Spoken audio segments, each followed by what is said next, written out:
በነብያት በኩል በዚህ እንስማማለን? አዎ። ጥሩ። ታዲያ እስልምና ከአምላክ ዘንድ በነብያት በኩል ነው ወይ የመጣው? አዎ። ማስረጃ አለ ወይ? አዎ አለ። አምላክ አላህ ሱብሓነሁ ወተዓላ በሱራ ሹራ ላይ ሲናገር ምን ይላል? ሸረዐ ለኩም ሚነ ዲን ማ ወሳ ቢሂ ኑሐን ወለዚ አውሐይና ኢለይከ ወማ ወሰይና ቢሂ ኢብራሂመ ወሙሳ ወዒሳ ይላል። እነሆ ይሄን እስልምናን ሃይማኖት እኔ ደነገግኩላችሁ ይላል አምላክ አላህ። ከዚህ በፊት ኖህን፣ አብርሃምን፣ ሙሴን፣ መሲሁን ወይንም ክርስቶስን አዝዤባቸው የነበረውን ሃይማኖት አለ። አያችሁ። በሌላ ቦታ ላይ አምላክ አላህ ሱብሓነሁ ወተዓላ ራሱ ሲናገር ምን ይላል? ወረዲቱ ለኩም ልኢስላመ ዲና ይላል። እስልምናን ሃይማኖትን ብቻ ወደድኩላችሁ አለ። ከማን ዘንድ? ከእርሱ ዘንድ። በሌላ ቦታ ላይ አላህ ሱብሓነሁ ወተዓላ ኢነ ዲነ ዒንደ ላሂ ልኢስላም ይላል። ከእኔ ከአምላካችሁ ከአላህ ዘንድ ቀጥተኛው ሃይማኖት እስልምና ብቻ ነው አለ። ከእስልምና ውጭ ሌላን ሃይማኖት ይዛችሁ እንዳትመጡ የፍርዱ ቀን ወደ እሳት ነው የምትሄዱት ብሎ ቃል በቃል ራሱ ይነግረናል። ወመን የብተጊ ገይረ ልእስላሚ ዲነን ፈለን ዩቅበለ ሚንሁ ወሁወ ፊል አኺረቲ ሚነል ኻሲሪን። ከእስልምና ውጭ ሌላን ሃይማኖት ይዞ የመጣ ሌላን ሃይማኖት የፈለገ ሰው እርሱ ተቀባይነት የለውም ከእኔ ዘንድ አለ። በቀጣዩ ዓለምም ከከሰሩት ሰዎች ይሆናል አለ። አደራ ሙስሊሞች ሁኑ እያለ ሲያዘን እናያለን። ወላ ተሙቱና ኢላ ወአንቱም ሙስሊሙን አለ። አደራ ሙስሊሞች ናቸው እንጂ እንዳትሞቱ አለ። ስለዚህ እስልምና ከአምላክ ዘንድ የተደነገገ መለኮታዊ ሃይማኖት እንደሆነ በነቢያት በኩል ከዚህ ያገኘ። ይህንኑ ጥያቄ መጽሐፍ ቅዱስ ላይ እንወሰደው። እግዚአብሔር በነቢያት በኩል ክርስትና የሚባለን ሃይማኖት ደንግጓል ወይ ወይም ክርስቲያን ሆኑ ብለዋል ወይ ብለን ስናይ አንዲትም ቦታ ላይ የለም። ከኦሪት ዘፍጥረት እስከ ራእይ ድረስ እግዚአብሔር አንዱንም ነቢይ አንስቶ ክርስቲያን ሆኑ ብሎ ያዘዘበት ቦታ የለም። ቃል በቃል ግን ቁርአን ላይ እንዳያችሁት በነቢያቶች በኩል አላህ ሱብሓነሁ ወተዓላ ሙስሊሞች እንዲሆኑ ያዘዘባቸውን ቦታ እናገኛለን። አብርሃምን ኢዝ ቃለ ለሁ ረቡሁ አስሊም ቃለ አስለምቱ ሊረቢል ዓለሚን። አብርሃምንም ሙስሊም ሁን ባልኩት ጊዜ እነሆ ለዓለማቱ ጌታ ለአላህ ሙስሊም ሁኛለሁኝ አለ ይላል። ያ ነው። ያዕቆብ ለልጆች ነቢያቶች ልክ እንዲሁ ልጆቻቸውን ሙስሊም ሆኑ ሲሉ እናያለን። መጽሐፍ ቅዱስ ላይ ግን አንድም ነቢይ ክርስቲያን ሆኖ ያለ የለም። አንድም ነቢይ በቁርአን ላይ ያለው ከተባለ አዎ ወያዕቁብ ያ በንየ ኢነላህ አስጠፋ ለኩም ዲን ፈላ ተሙቱና ኢላ ወአንቱም ሙስሊሙን አለ። ያዕቆብ ለልጆቹ ምን አለ? ልጆቼ ሆይ እነሆ እስልምናን ሃይማኖት ብቻ አምላካችሁ አላህ መርጦላችኋል።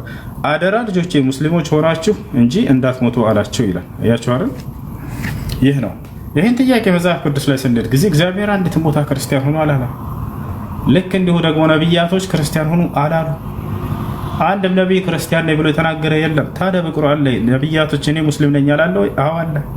ኑህ ስለ ራሱ ሲናገር ምን አለ? ወኡሚርቱ አን አኩነ ሚነል ሙስሊሚን፣ እኔ ከሙስሊሞች እንደሆነ ታዘዝኩኝ አለ።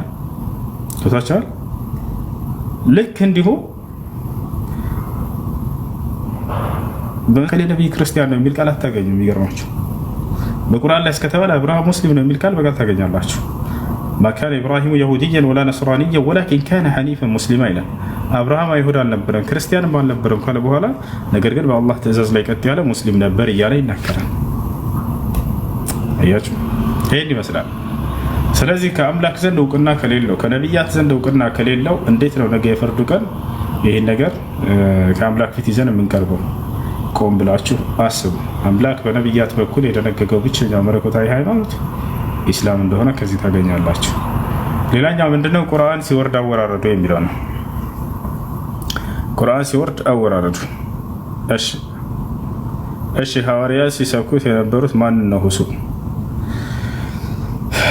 ሐዋርያቶች በቁርአን ላይ ተጠቅሰዋል። ሐዋርያቶች ምን እንዳሉ እንመልከት። ሐዋርያቶች ቃል በቃል እኛ ሙስሊሞች ነን ሲሉ እናያቸዋለን። እኛ ክርስቲያን ነን የሚል ሐዋርያ ግን አታገኙም። የሐዋርያት ሥራ ምዕራፍ 11 ቁጥር 36 ላይ ምን የሚል ቃል ታገኛላችሁ? ደቀ መዛሙርትም ለመጀመሪያ ጊዜ በአንጾኪያ ለአንድ ዓመት ተሰባሰቡ፣ ለመጀመሪያ ጊዜ ክርስቲያን ተባሉ ይላል። ጭራሽ እዛ ደቀ መዛሙርት የሚላቸው ራሱ ማን?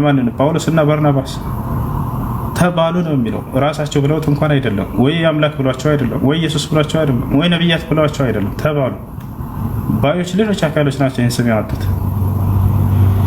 ገብታችኋል? በቁርአን ላይ ስትመጡ ግን ሐዋርያቶች ቃል በቃል እኛ ሙስሊሞች ነን ሲሉ ታገኛላችሁ። በሁለት ቦታ ላይ በሱረቱል ማኢዳ ምዕራፍ 5 ቁጥር 111 ላይ ሐዋርያቶች ቃል በቃል ምን ይላሉ?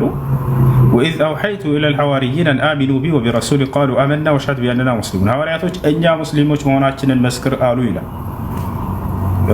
እኛ ሙስሊሞች መሆናችንን መስክር